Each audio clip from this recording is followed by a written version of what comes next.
जय राधा माधव कुंज बिहारी गोपीजन वल्लभ गिरिवरधारी जय Radha Madhav Kunj Bihari गोपीजन Vallabh Girivardhari. You'd like to repeat? जय राधा माधव कुंज बिहारी गोपीजन वल्लभ गिरिवरधारी जय राधा माधव कुंज बिहारी गोपीजन वल्लभ गिरिवरधारी यशोदानंदन व्रज जन रंजन यशोदानंदन व्रज जन रंजन यमुना तीरावनचारी यमुना तीरावनचारी जय राधा माधव कुंज बिहारी गोपीजन वल्लभ गिरिवरधारी जय राधा माधव कुंज बिहारी गोपीजन वल्लभ गिरिवरधारी यशोदानंदन व्रज जन रंजन यशोदानंदन व्रज जन रंजन यशोदानंदन व्रज जन रंजन यमुना तीरावनचारी यमुना तीरावनचारी जय राधा माधव कुंज बिहारी गोपीजन वल्लभ गिरिवरधारी हरे कृष्णा कृष्णा कृष्णा हरे हरे हरे राम राम राम हरे हरे हरे कृष्णा कृष्णा कृष्णा हरे हरे हरे राम राम राम हरे हरे हरे कृष्णा कृष्णा कृष्णा हरे हरे हरे राम राम हरे हरे जय राधा गोकुलानंद राधे जय राधा गोकुलानंद राधे जय सीताराम लक्ष्मण हनुमान जय सीताराम लक्ष्मण हनुमान जय सीताराम लक्ष्मण हनुमान जय सीताराम लक्ष्मण हनुमान जय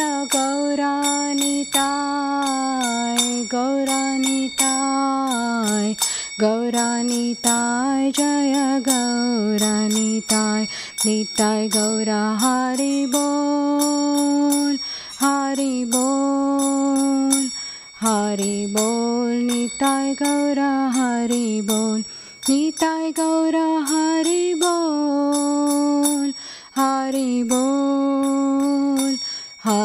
बोल निताय गौरा हरि बोल जय Prabhupada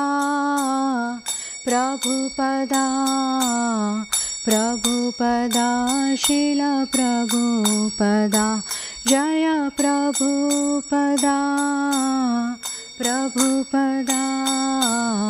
Prabhupada Srila Prabhupada.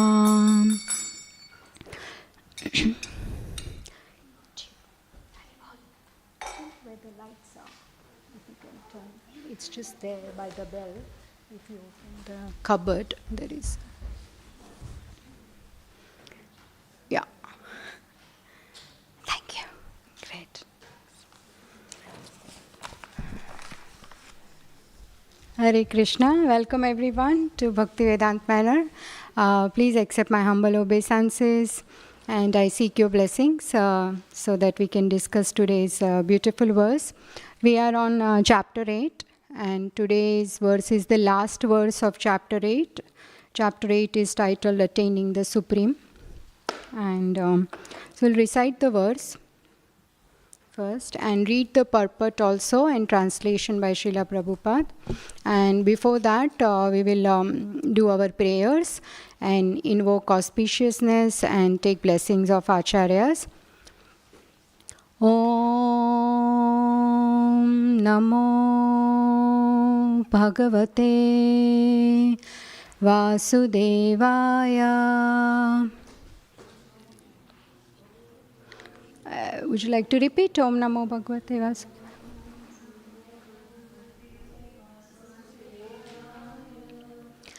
Om Namo Bhagavate Vasudevaya.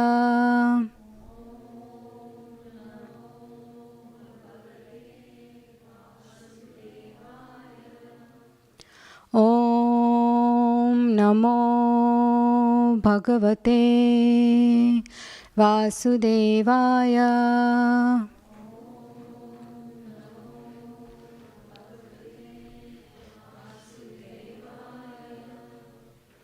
Om Ajnanatimirandhasya Gnananjana Shalakaya Chakshurunmilitam Yena Tasmai Shri Guruve Namaha. Shri Chaitanya Manobhishtam Sthapitam Yena Bhutale Swayam Rupa Kadamahyam Dadati Swapadantikam. Vandeham Shri Guru Shri Yuta Padakamalam Shri Gurun Vaishnavamscha Shri Rupam Sagrajatam Sahagana Raghunathan Vitam Tam Sajivam Sadvaitam Savadutam Parijana Sahitam Krishna Chaitanya Devam Shri Radha Krishna Padan Sahagana Lalita Shri Vishakhan Vitamscha He Krishna Karuna Sindhu Deenabandhu Jagatpate Gopesha Gopika Kanta Radha Kanta Namostute Tapta Kanchana Gaurangi Radhe Vṛndāvaneshwari Vrishabhanu Sute Devi Pranamami Haripriye Vancha Kalpatarubhyascha Kripa Sindhubhya eva cha Patitanam Pavanebhyo Vaishnavebhyo Namo Namaha. Jai Shri Krishna Chaitanya Prabhu Nityananda Shri Advaita Gadadhara Shivasadi Gaura Bhakta Vrinda. Hare Krishna Krishna Krishna Hare Hare Hare Rama Rama Rama Hare Hare. Mukam karoti vachalam pangum langhayate girim yat kripa tamaham vande Shri Guru Deenataranam Paramananda Madhavam Krishna Chaitanya Ishwaram. Om Tat Sat.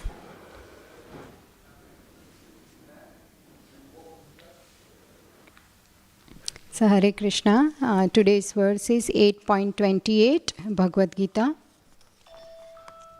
Okay. Vedeshu yagneshu tapasu chaiva daneshu yat punya phalam pradishtam atyeti tat sarvamidam viditva yogi param sthanam upaiti chadyam. So the synonyms are Vedeshu. Would you like to repeat after me? Vedeshu. In the study of the Vedas. Yagneshu. In the performances of yagna sacrifice. Tapashu. In undergoing different types of austerities. Cha. also, eva, certainly, daneshu, in giving charities, yat, that which, punyaphalam, result of pious work, pradishtam, indicated, atyeti, surpasses, tat sarvam, all those, idam, this, viditva, knowing, yogi, the devotee, param, supreme, sthanam, abode, upaiti, achieves, cha, also, adyam, original. Translation and purport by A.C. Bhaktivedanta Swami Prabhupada, Srila Prabhupada ki jai. Translation.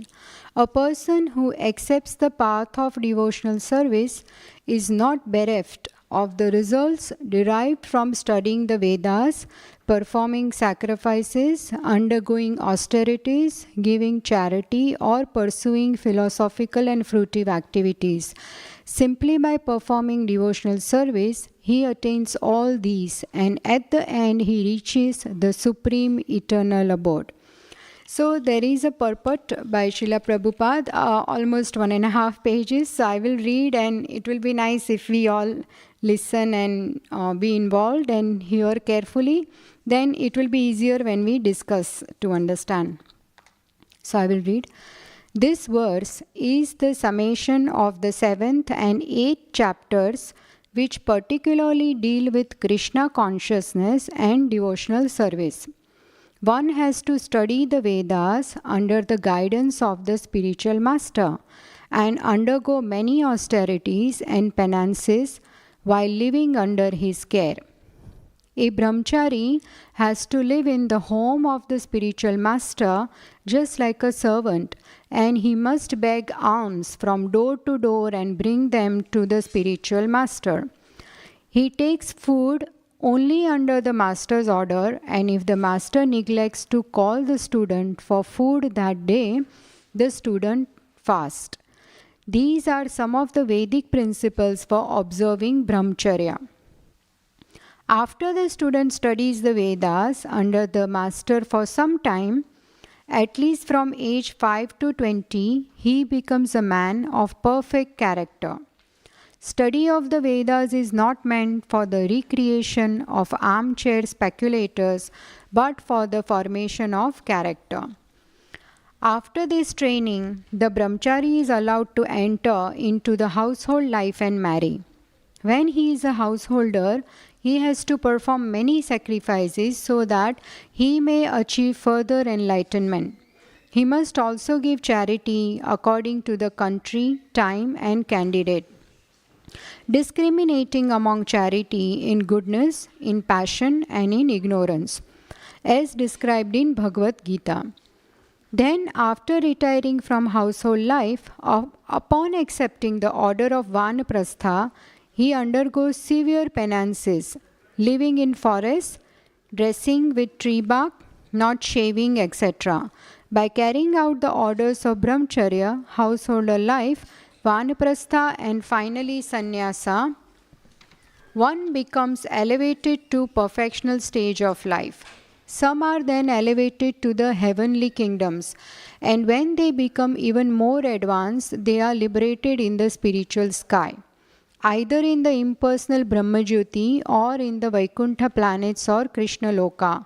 This is the path outlined by Vedic literatures. The beauty of Krishna consciousness, however, is that by one stroke, by engaging in devotional service, one can surpass all the rituals of the different orders of life. The words idam viditva indicate that one should understand the instructions given by Sri Krishna in this chapter and the 7th chapter of Bhagavad Gita.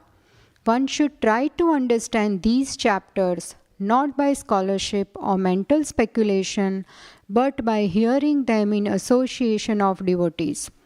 Chapters 7 through 12 are the essence of Bhagavad Gita. The first 6 and the last 6 chapters are like coverings of the middle 6 chapters, which are especially protected by the Lord. If one is fortunate enough to understand Bhagavad Gita, especially these middle 6 chapters, in the association of devotees, then his life at once becomes glorified beyond all penances, sacrifices, charities, speculations, etc. For one can achieve all the results of these activities simply by Krishna consciousness. One who has a little faith in Bhagavad Gita should learn Bhagavad Gita from a devotee. Because in the beginning of the 4th chapter, it is stated clearly that Bhagavad Gita can be understood only by devotees. No one else can perfectly understand the purpose of Bhagavad Gita. One should therefore learn Bhagavad Gita from a devotee of Krishna, not from mental speculators. This is a sign of faith. When one searches for a devotee and fortunately gets a devotee's association, one actually begins to study and understand Bhagavad Gita. By advancement in the association of the devotee, one is placed in devotional service. And this service dispels all one's misgivings about Krishna or God and Krishna's activities, form, pastimes, name and other features. After these misgivings have been perfectly cleared away, one becomes fixed in one's study. Then one relishes the study of Bhagavad Gita and attains the state of feeling always Krishna conscious. In the advanced stage, one falls completely in love with Krishna. This highest perfectional stage of life enables the devotee to be transferred to Krishna's abode in the spiritual sky, Goloka Vṛndāvana, where the devotee becomes eternally happy. Thus end the Bhaktivedanta purports to the 8th chapter of the Srimad Bhagavad Gita in the matter of attaining the Supreme. So it's such a beautiful purport here. And in the last paragraph, Srila Prabhupada says that if one is very fortunate, he will find a devotee and take that devotee's association who can explain Bhagavad Gita in disciplic succession. So here Prabhupada says that one should not just hear Bhagavad Gita from anyone who has not understood it, in the right way. We should hear from someone who understands it in the right way and in that same light can explain to us. That's why devotees association is very, very important and crucial for one's advancement in bhakti, and one is very fortunate to meet such a devotee. That is why we study Bhagavad Gita and the purports of Srila Prabhupada, who is in the perfect disciplic succession, and then we read this purport, and in that light we understand the verses of Bhagavad Gita. And there are many examples in scriptures where the characters of Bhagavatam and even Chaitanya Charitamrita, they have been very fortunate to get association of pure devotee, and then they have understood the real meaning of life. Like for example, everyone must know about this hunter. He was a Mrugari. He was a hunter, he was very cruel, and his job was to be on the highway in the forest, and then whoever passes by, he will kill them, he will rob them. And not only that, he was so cruel that he used to take pleasure in half killing animals. So he was so sadistic that he would watch them suffer, not fully die, but suffer in that state, and that gave him happiness. Now you can understand what kind of animalistic person this is. But one day Narad Muni happened to pass by, and he stops him and speaks to him that what are you doing? What you are doing is, this is very sinful. And he says that all I want you to do is stop killing and just chant the holy names of Krishna. Just chant and everything will be provided for you. So he says, no, but I am doing this to provide for my family. He said, no, you stop this, you worship a tulsi plant and you stay in this hut and you chant. Everything will be provided for you. So this Mrugari didn't have any good qualities in him. He could not even chant. But the only good thing in him was that he took Narad Muni's instructions seriously, and he started chanting the holy names. And after everything was provided for him also by Lord's mercy, he became totally reformed. And one day, after some time, Narad Muni came to visit him. So as he wants to pay obeisances to Narad Muni, he is so gentle and careful to clear the floor gently, so that if there are any ants on the floor, by his action, ants should not be troubled or killed. So he is taking that much precaution in paying obeisances to Narad Muni. Previously we know how he used to kill the animals, half kill them, and now he does not want to even hurt the ants. So he has totally reformed. He is chanting the holy names of the Lord, and he attained the perfection of life. And in the same way, we know there is pastime of Dhruva in Bhagavatam in 4th Canto. He was a prince, and he could not sit on the lap of his stepmother. And then there is a pastime that too, he wanted to sit on the lap of his father and sit on the throne.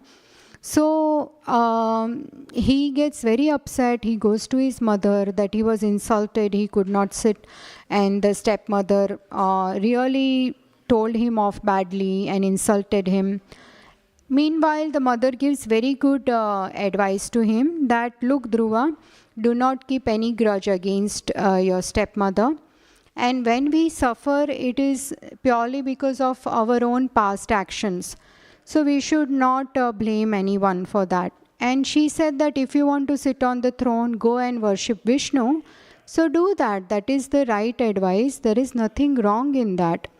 So then Dhruva wants to go and worship Vishnu. On the way, he meets again Narad Muni.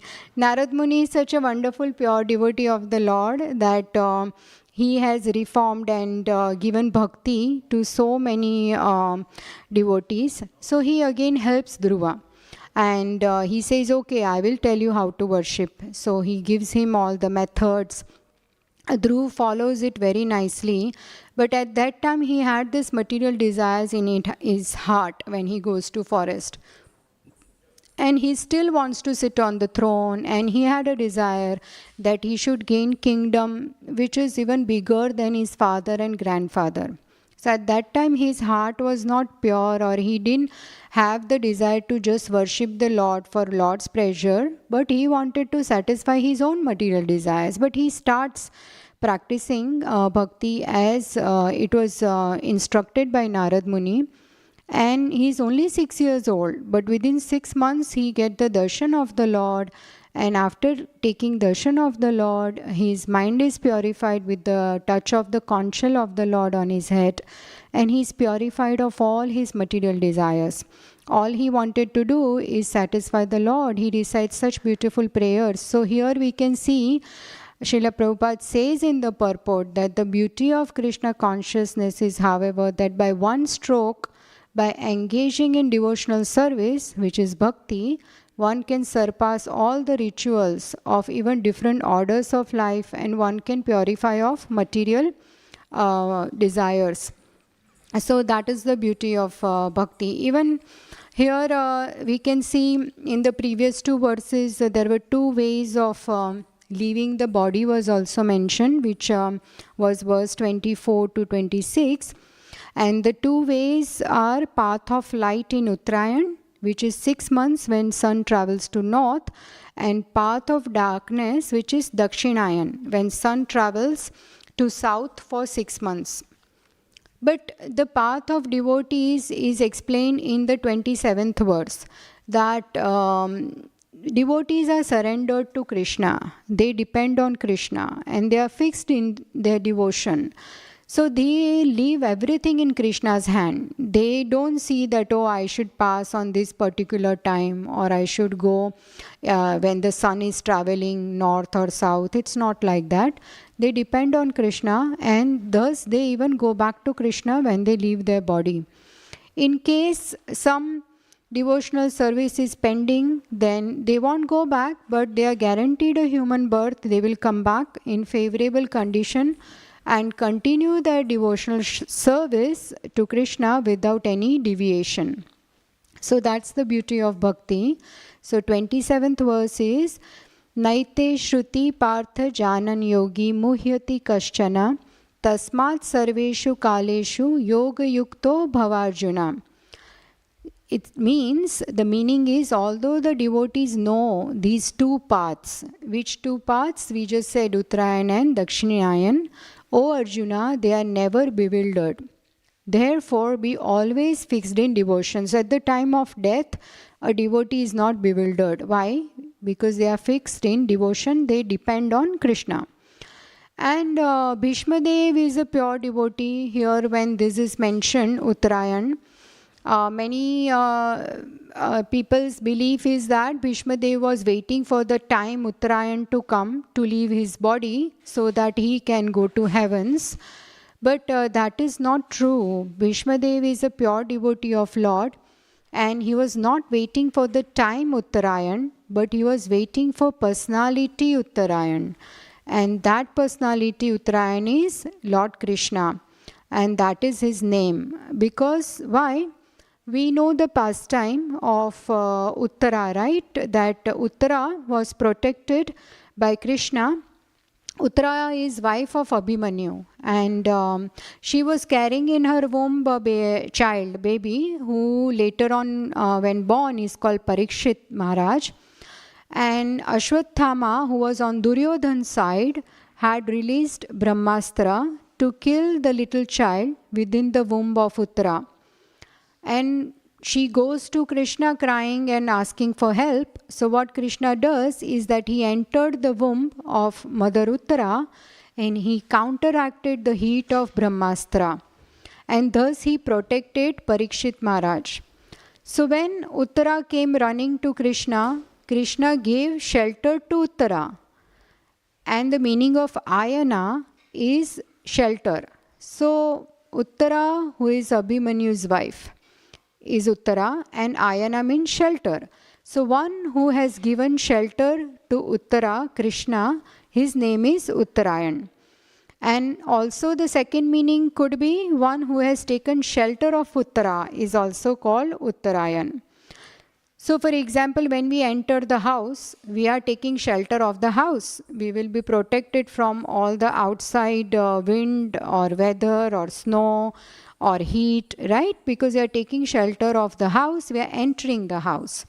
Similarly, when Krishna entered Uttara's womb, it is like he took shelter of Uttara. So the two meanings of Uttarayan is one who gave shelter to Uttara and one who also took shelter of Mother Uttara. So Bhishma, why we are discussing this? Because he is a pure devotee, and this verse completely says that one who has taken shelter of Krishna has nothing to worry, right? Because one who has taken to bhakti, he will get everything that the people who say study Vedas or who perform sacrifices or who go through so many austerities or who give charity, they will accrue some, they'll get punya. But just by performing bhakti, a devotee will get all of that and he will get much more. So Bhishma Dev is the best example here. He was not waiting for the time Uttarayan to go heavens, but he was waiting for Krishna. And devotees, they have nothing to do with the timing of leaving the body if they are dedicated to bhakti yoga. So whenever they die, they will reach Krishna. And if they have some devotional service or bhakti pending, if it has not matured and they don't go, then Krishna will arrange for them he will arrange better situation where they can continue practice of bhakti without any deviation. Krishna promises this in Bhagavad Gita. So this chapter, 8th chapter, concludes with this very exciting shloka, verses 828, which describes the supreme position of a bhakti yogi. And Krishna says that by studying the Vedas or scriptures, or by doing the sacrifices or austerities, or by giving so much charity, whatever punya one obtains, one will attain all of that by doing bhakti, but not only that, he will get much more.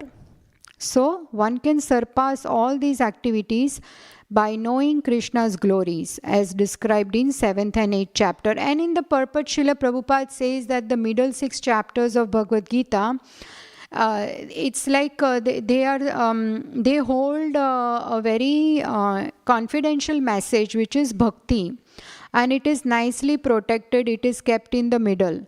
So to understand its real meaning, we must discuss it with devotees. We should understand them properly, these chapters, and we should try to make attempt to apply them.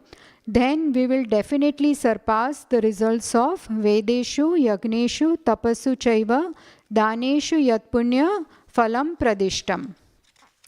Right?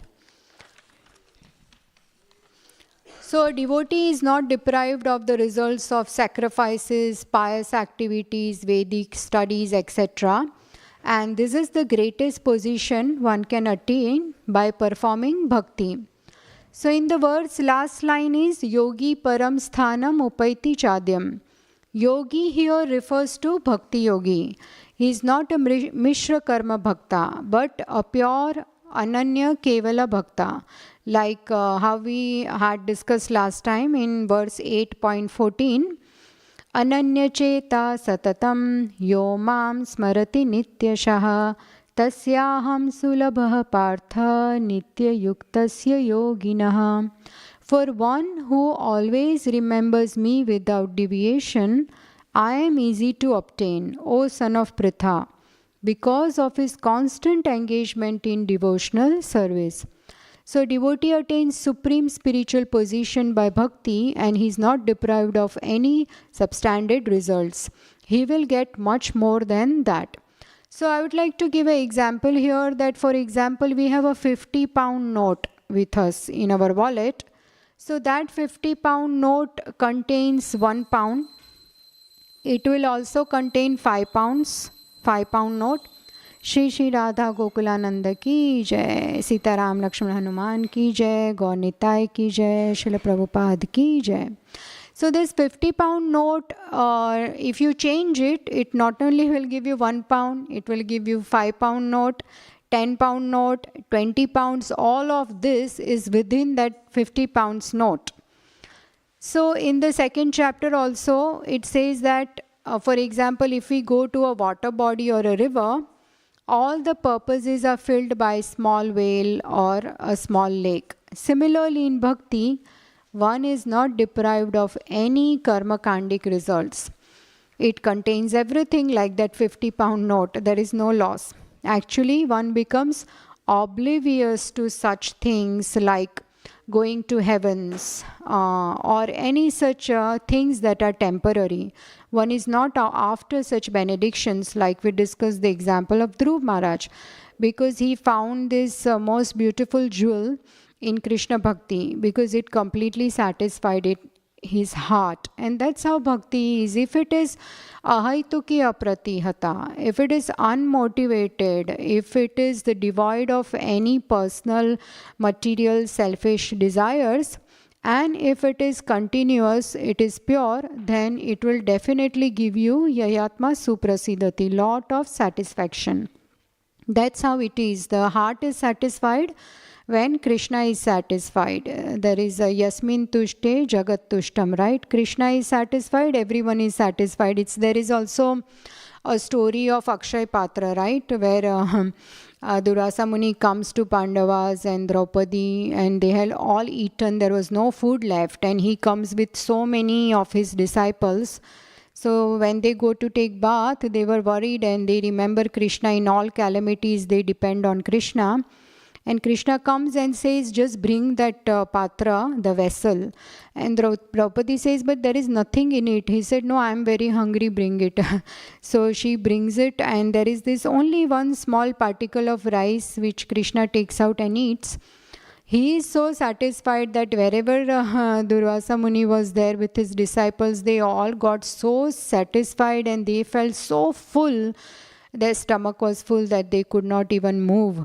So after taking bath, they just escaped from there, did not even go back to Pandavas and Draupadi, because they thought we will have to eat again and we won't be able to. So this is how Krishna protects. If he is satisfied, everyone is satisfied. So if we are selfless, then we will definitely get lot of satisfaction in all our efforts, whether they are the efforts to run our family and provide for our livelihood, or they are actual bhakti activities, Shravanam, Kirtanam, Vishnu Smaranam, in everything. If it is selfless, then it will give lot of satisfaction, and that's the real happiness. And this verse is a summation of chapter 7 and 8, which particular deals with Krishna consciousness and devotional service. And Srila Prabhupada explains in the purport that study of Vedas is not for the recreation of armchair speculators, but for the formation of character. So it is not like that we study philosophy book and we sit in the armchair and then we discuss it with our intellectual abilities and speculation. No, the purpose of study of Vedas is to actually try and apply it. Speaking about myself, I'm speaking all this for my own purification, is to build a good character that is filled with good values and qualities, at least trying to internalize. The problem is that we think we are perfect and we don't try. That's where the problem is. But if we accept that, yes, there is some things that needs changing within me and we are prepared, like work in progress, then that's the beauty that will really help us. So trying to cultivate good qualities like humility, not to be proud, because if there is pride, then Krishna doesn't like that at all. He doesn't like pride. He doesn't like arrogance in us. But what attracts Krishna is our humility. So humility, basically trying to integrate our mind, body, words, action, emotions, what we mean. There should be hardly any gap in it. We should have, it should all be in harmony.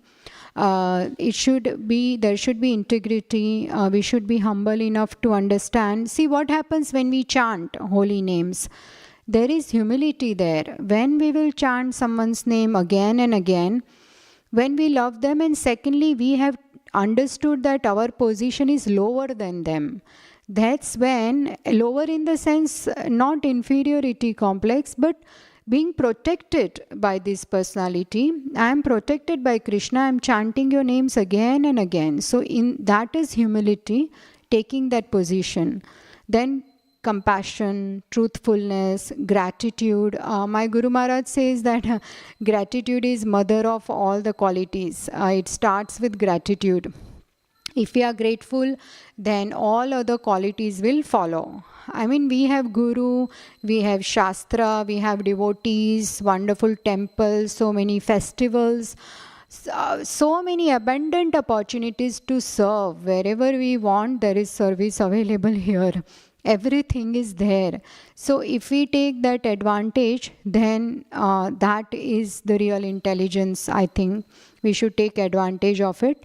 And we should be then peacefulness, non-violence, cleanliness, all these qualities. So Prabhupada says that don't just sit in armchair and discuss the scriptures, but try to form a good character by studying the Vedas, because Bhagavatam especially is filled with so many pastimes of devotees who have exhibited wonderful character. They have also shown so much transformation in them.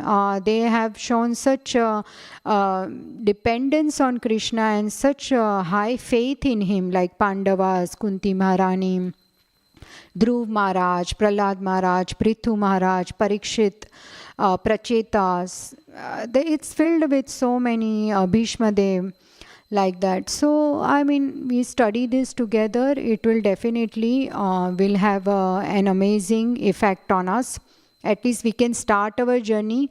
And in Bhagavad Gita 2.40 it says, right, that bhakti, there is no loss. We will carry forward in next life, and we can that way progress. Neha bhikrama nashosti, right?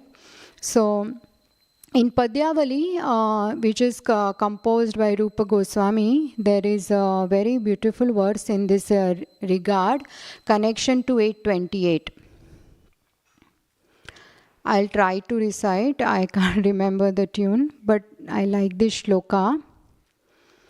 Yoga Shruti Yoga Shruti Uppapatti Nirjanavana Dhyanadva Sambhavita Swarajyam Pratipadya Nirbhayamami Mukta Bhavantu Dvija Asmakam tu kadamba kunja kuhara pronmiladindivara Shreni Shyamal Dhama Nama Jushatam Janmastu Lakshavadhi. So the first line is Yoga Shruti Upapatti Nirjanavana Dhyanadva Sambhavita. What it means? That let the twice born enter the fearless kingdom of yoga. Let them do Vedic study and let them do meditation in solitary in the forest. Swarajyam pratipadya nirbhayamami mukta bhavantu dvija means let them become liberated in that day, in that way. So if someone wants liberation, let them go ahead for that. Then it says asmakam tu kadamba kunja kuhara pronmiladindivara. What is the meaning? As for us, we will spend hundreds of thousands of births chanting the holy name of Lord Krishna, whose splendid dark complexion and yellow garments are like a host of blue lotus flowers, blooming in a grove of yellow flower-bearing kadamba trees. Such a beautiful description is here.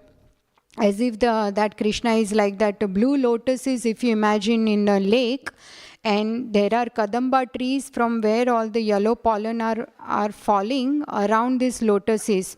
So that is like the beauty of Krishna. So we are very happy meditating on this beautiful form of Krishna and chanting the holy names. And Shreni Shyamal Dhama Nama Jushatam Janmastu Lakshavadhi, meaning we will spend hundreds and thousands of years chanting the holy name of this Lord Krishna, who is so beautiful. So we are just happy with that. So let us absorb our mind in chanting holy names of such a beautiful Lord, and that is sufficient for us. Other things are not exciting for us. That's what this verse means. And there is one more sweet verse on holy name. Again in Padyavali, it is number 26. Madhura Madhura Metan Mangalam Mangalanam Sakala Nigamavalli Satphalam Chit Swarupam Sakradapi Parigitam Shraddhaya Helayava Bhriguvara Naramatram Tarayet Krishna Nama. And the meaning is Krishna's name is the sweetest of sweet things, the most auspicious of auspicious things, the transcendental fruit of the wine of all Vedic literature. O best of the Bhrigus, chanted even once, either with faith or contempt. It says, right, Shraddhaya or Helayava. Chant with faith or don't chant with faith, no problem. It will deliver the chanter for sure. So this is such a faith-giving, hope-building verse. There is one more like that in Mukundamala Stotra, which is compiled by King Kulshekhar. And it is very similar. He also says that Alam alam alameka praninam patakanam nirasana vishayeva Krishna Krishneti vani yadi bhavati mukunde bhaktirananda sandra karatal kalita sa moksha samrajya lakshmi. So the meaning of this verse is that by themselves the words, it says, right, alam alam alam eka, one word which is Krishna Krishna, is sufficient to drive away the sins of all the living beings. We might have so many sins, done so many sins, but this holy name is so pure. It is none other than Krishna himself. So that will purify you of all your sins. So just chant.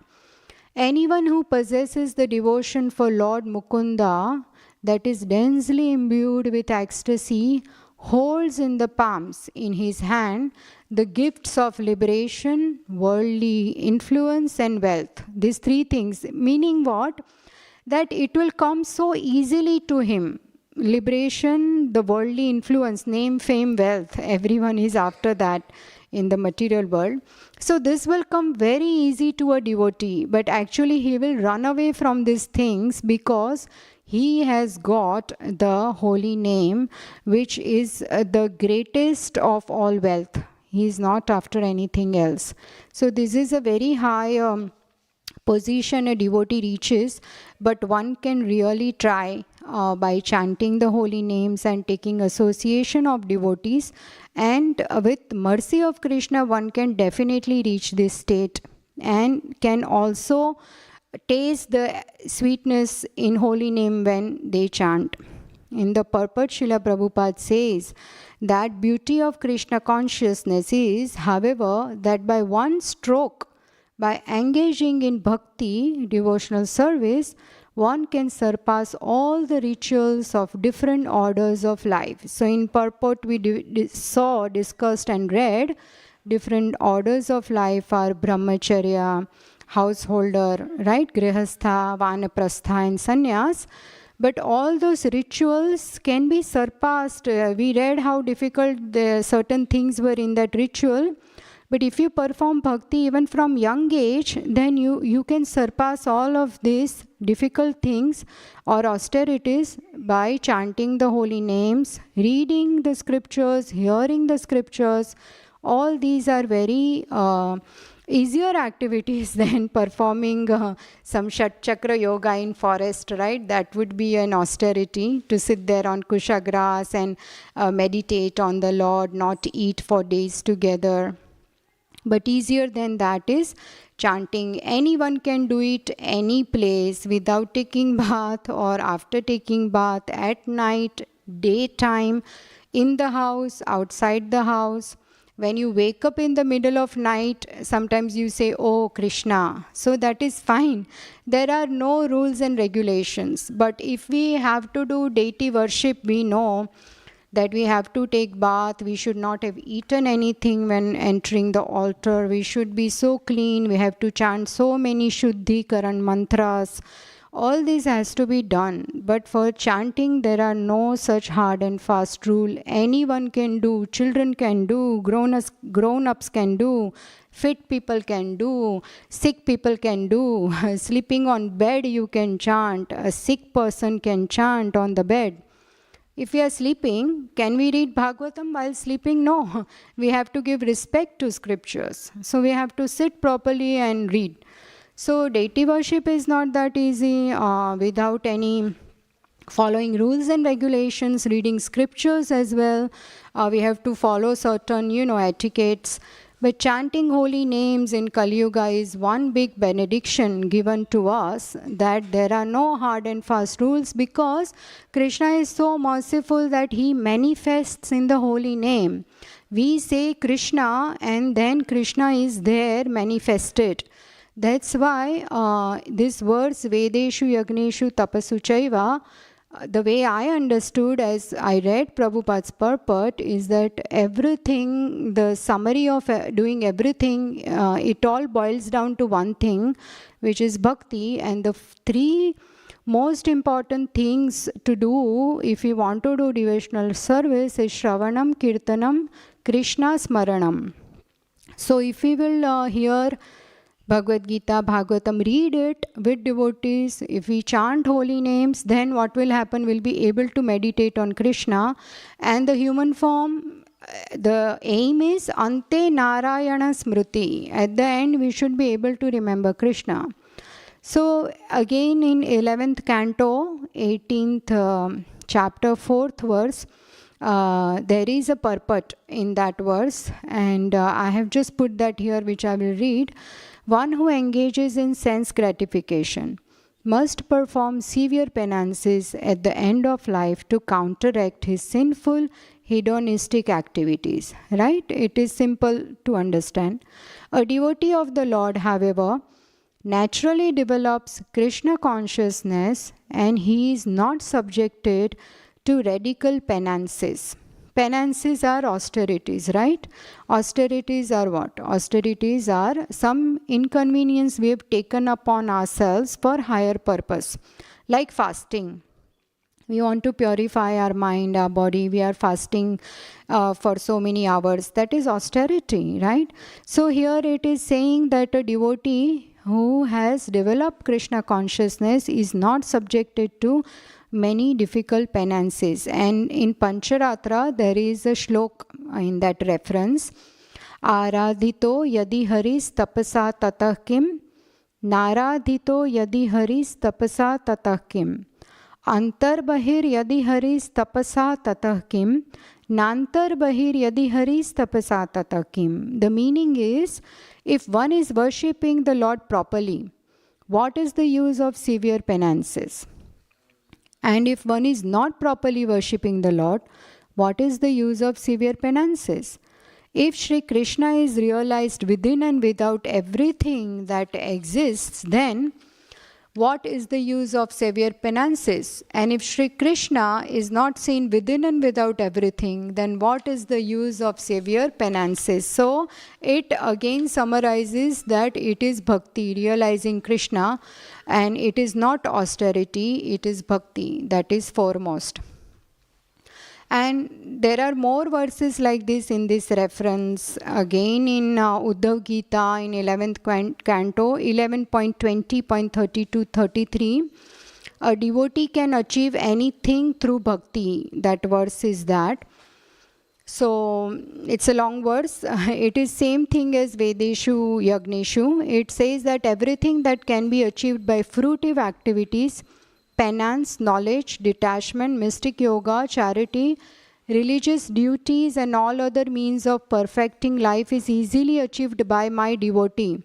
Krishna says this to Uddhava, through loving service unto me. If somehow or other my devotee desires promotion to heaven, liberation, or residence in my abode, he easily achieves such benedictions as well. And we know Maharaj Parikshit, in the 9th canto, there is a description that how he is the best example of worshipping the Lord. He used every limb of his body to worship Krishna. So the verse says, Savai mana Krishna padaravindayor vachamsi vaikuntha gunanuvarnane karau harer mandira marjanadishu shrutim chakara chuta satkathodaye. The meaning is, Maharaj Ambarish always engaged his mind in meditating upon the lotus feet of Krishna, his words in describing the glories of the Lord, his hands in cleaning Lord's temple, and his ears in hearing the words spoken by Krishna or about Krishna. Then what else he did? Mukunda linga laya darshane drishau tadbritya gatra sparshenga sangamam granam cha tatpada saroja saurabhe srimad tulasya rasanam tadarpite. The meaning is, he engaged his eyes in seeing the deity of Krishna. We are all gathered here together, right? To take darshan of the Lord, we are going to use our eyes. Engage them in taking darshan of Radha Gokulananda. Then Krishna's temples and Krishna's places like Mathura and Vṛndāvana. So he used his eyes like that. He engaged his sense of touch in touching the body of Lord's devotees, paying obeisances to them. He engaged his sense of smell in smelling the fragrance of tulsi offered to the Lord. And he engaged his tongue in tasting the Lord's prasad. So this is how. Then Padau Hare Kshetra Padanusarpane Shiro Rishi Kesha Padabhivandane Kamam cha dasye natu kama kamyaya yathottama shloka janashraya ratihi. The meaning is he engaged his legs in walking to the holy places and temples of the Lord. Maharaj Ambarish, then he used his head in bowing down before the Lord and all his desires in serving the Lord 24 hours a day. Indeed, Maharaj Ambarish never desired anything for his own sense gratification. He engaged all his senses in bhakti, in devotional service, in various engagements related to the Lord, and this is the way to increase attachment for the Lord and be completely free from all material desires. So this is the way he is the very ideal example, Maharaj Ambarish, and we can definitely take inspiration from this verse, especially talking about me. I need a lot of reminders for this, for my own devotional service and practice. So the highest perfection of human life is to remember Lord Narayan at the end of life. It says in the second canto, first chapter, 6th verse, Ante Narayana Smriti, that is the highest perfection. And only through the devotees of Lord and their mercy we can reach Krishna. Because we cannot love Krishna without loving his devotees. We have to build wonderful relations with them. And when we find true devotee, our consciousness should be Yesham samsmaranat pumsam sadhya shuddhyati vaigraha kim punar darshana sparsha pada shaucha sanadhibi. So it means that simply by remembering pure devotees, our houses become instantly sanctified, and want to speak of seeing such a devotee, touching them or washing their holy feet and offering them a seat in our house. So this is the glory of pure devotees and Krishna. Thank you so much. I would like to conclude here. In few minutes, we'll all get up to take darshan of our lordships. Thank you so much for your wonderful participation. Please forgive me if I said anything. Vanchakalpa tarubhyascha kripa sindhu bevacha patitanam pavnebhyo vaishnavebhyo namo namaha. Srila Prabhupada ki jai. Srimad Bhagavad Gita ki jai. Hare Krishna. Thank you.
Shri Shri Radha Gokulanand की जय। सीताराम लक्ष्मण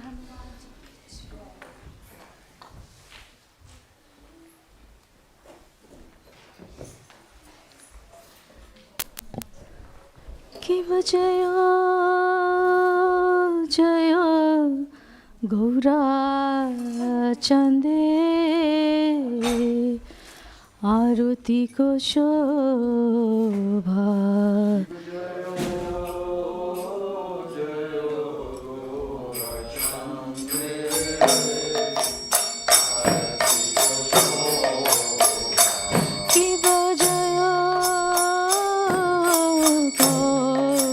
কান্দে আরতি কো শোভা ভজন